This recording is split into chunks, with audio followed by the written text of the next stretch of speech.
Friends, ఈ రోజుతో అయితే నేను 7 days ఏదైతే టార్గెట్ పెట్టుకున్నానో 7 days పాటించాలి నా టైం టేబుల్ అని, అదైతే కంప్లీట్ అయిపోయింది. ఫ్రెండ్స్, మనం ఏదైనా ఒకటి సాధించాలంటే మనకు ఒక ప్రాపర్ ప్లానింగ్ అనేది ఉండాలి. మనం కొంచెం సమయం ఎక్కువైనా తీసుకొని మనం ఆలోచించి బాగా ఏ సమయంలో మనం ఖాళీగా ఉంటాము, ఎప్పుడు మనకు సమయం దొరుకుతుంది, ఆ సమయాన్ని మనం ఎలా యూజ్ చేసుకోవాలని అయితే ఒక ప్రాపర్ టైం టేబుల్ అనేది వేసుకోవాలి. ఆ తర్వాత వచ్చేసి మనం ఆ టైం టేబుల్ వేసుకున్న తర్వాత ఎక్కడంటే అక్కడ పడేయకూడదు. ఫర్ ఎగ్జాంపుల్, నేనైతే నా ఫోన్ వాల్ పేపర్ పైన అయితే నా టైం టేబులే ఉంటుంది. మనం ఎక్కడైతే చదువుకుంటామో ఆ గోడ పైన కావచ్చు, మన స్టడీ టేబుల్ మీద కావచ్చు, మనమైతే అంటించుకుంటే మనకు వాటిని చూస్తానే మనకు గుర్తుకొస్తుంది, మనం చేయాలి అని అయితే అనిపిస్తుంది. ఆ తర్వాత వచ్చేసరికి మనం పాటించాలి, ఖచ్చితంగా నేను 1 month పాటించాలి, 2 months పాటించాలి అని అయితే పెట్టుకోకూడదు. ఎందుకంటే మనం ఇన్ని అలవాట్లు నేర్చుకుంటున్నాము, ఇంత కొత్త కొత్త అలవాట్లు నేర్చుకుంటున్నాము. ఆ అలవాట్లన్నింటినీ 1 month చేయాలంటే మనకు పెద్దగా కనిపిస్తుంది. ఒరే 30 days నేను చెయ్యలేను అని వదిలేస్తాం. ఒక 2 days చేసి ఇంకా నా వల్ల కాదు అని వదిలేస్తాం.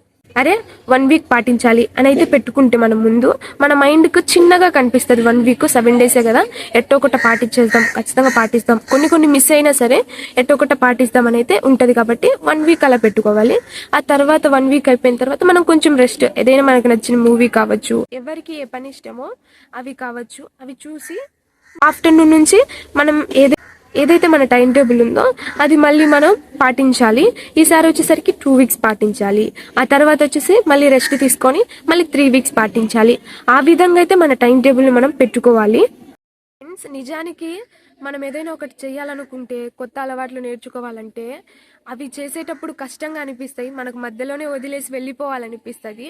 కానీ అది కంప్లీట్ అయిన తర్వాత ఏదైతే ఒక డేలో మనం ఒక టు డూ లిస్ట్ ప్రిపేర్ చేసుకుంటామో, మనం అనుకున్నట్టు చేసేటప్పుడు కష్టంగా ఉంటుంది.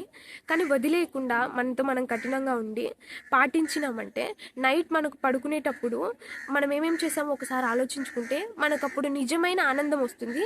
ఆనందం ఏ పని చేసినా మనకు నిజంగా రాదు. ఎందుకంటే ఆ రోజు మనల్ని మనం మోసం చేసుకోకుండా మనతో మనం కఠినంగా ఉండాం కాబట్టి మనం నిజంగా సంతోషంగా ఉండేది ఎప్పుడంటే ఆ రోజే. మనం ఒకసారి మీరు కూడా ట్రై చేయండి.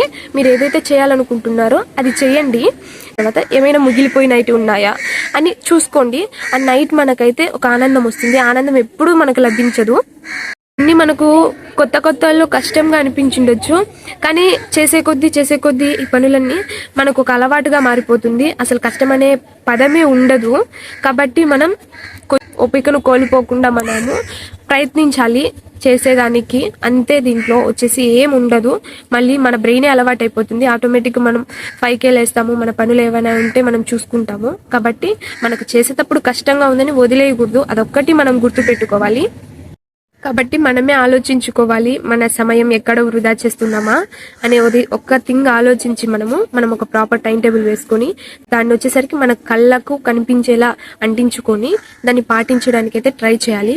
అంతే, మన మైండ్ కూడా అలవాటు అయిపోతుంది. కొద్ది రోజుల తర్వాతనే అది మనకు కష్టంగా అనిపించదు. మనం అనుకున్నది మనమైతే సాధిస్తాం ఖచ్చితంగా. Thank you for watching.